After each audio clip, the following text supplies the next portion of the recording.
మొన్న సభలో నేను ప్రస్తావించిన కొన్ని విషయాలు అపార్థాలకు దారితీసిందనే అభిప్రాయం కలిగింది. కాబట్టి సంబంధిత విషయాలను రికార్డు నుంచి తొలగించవలసిందిగా కోరుతున్నాను. అయా కూటమి నేత కామినేని శ్రీనివాస్, నీ కుటిల రాజకీయాన్ని చాలించు. ఏ శాసనసభ సాక్షిగా నువ్వు అబద్ధాలు చెప్పావో, చలనచిత్ర పరిశ్రమ పెద్దల్ని గౌరవించి వారికి అడిగినటువంటి అన్ని జగన్మోహన్ రెడ్డి గారు చేసి పెట్టారు అని సాక్షాత్తు చిరంజీవి గారు, నారాయణమూర్తి గారు అన్న తర్వాత నాలుగు ఖర్చుకొని మడిని తిప్పితే ఒప్పుకునే ప్రసక్తే లేదు. ఏ శాసనసభలో మీరు అబద్ధాలు చెప్పారో అక్కడే మీరు క్షమాపణలు చెప్పాలి. ఆ తర్వాతే రికార్డుల నుంచి తొలగించాలి. నిత్యం అబద్ధాలనే చెప్పి మీ కూటమి నేతలు చేస్తున్నటువంటి వ్యవహార సరళి అత్యున్నత ప్రజాస్వామ్య వ్యవస్థ అయినటువంటి శాసనసభ యొక్క విలువలు మంటగలిసిపోతున్నాయి. సాక్షాత్తు డిప్యూటీ ముఖ్యమంత్రి అందుబాటులో లేడని మీ ఎమ్మెల్యేలే నిలదీసినటువంటి పరిస్థితి.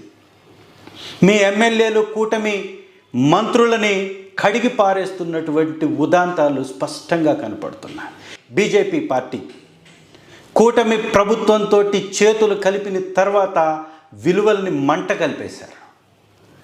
మీ మంత్రి సాక్షాత్తు 17 మెడికల్ కాలేజీల మీద చేస్తున్నటువంటి విషపు ప్రచారానికి శాసనసభ ప్రత్యక్ష సాక్ష్యం.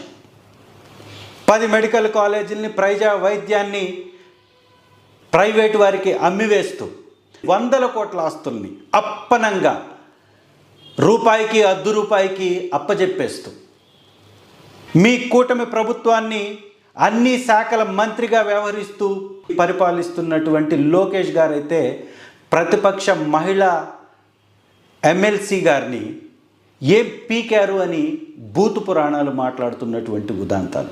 ఇదా ప్రజాస్వామ్య వ్యవస్థకు మీరు ఇచ్చేటటువంటి విలువ? శాసనసభ నడుస్తున్నటువంటి తీరు అత్యంత జోత్సాకరంగా ఉంది. కాబట్టి రాష్ట్ర ప్రజలందరూ గమనించాలి. ఈ కూటమి దోపిడీకి వారి మంత్రుల్ని ఎమ్మెల్యేలు నిలదీస్తున్నటువంటి ఉదాంతాలే ప్రత్యక్ష సాక్ష్యం. జనసేన ఎమ్మెల్యే లంచాలు తీసుకొని అభివృద్ధి చేయాల్సినటువంటి పరిస్థితిలోకి మా ప్రభుత్వం వచ్చింది అని బాహాటంగా మీడియా వ్యవస్థల్లో ఒప్పుకుంటున్నటువంటి ఉదాంతాలు. ఇది మీ యొక్క దిగజారుడు పరిపాలనకి ప్రత్యక్ష సాక్ష్యం. కాబట్టి కూటమి నేతలారా, రాష్ట్ర పరిస్థితి అధ్వాన్నంగా మారిపోయింది. ప్రజలు మిమ్మల్ని చీత్కరించుకుంటున్నారు. ప్రజా వ్యవస్థలు అధ్వాన్నంగా మారిపోయాయి. ప్రైవేటు వారికి మీరు అమ్ముడుపోయారని ప్రజలు అర్థం చేసుకున్నారు. ఇకనైనా బాధ్యతగా వ్యవహరించండి. అత్యున్నత ప్రజాస్వామ్య వ్యవస్థ అయినటువంటి శాసనసభలో అబద్ధాలు మాట్లాడకుండా హుందాగా వ్యవహరించండి. Thank you.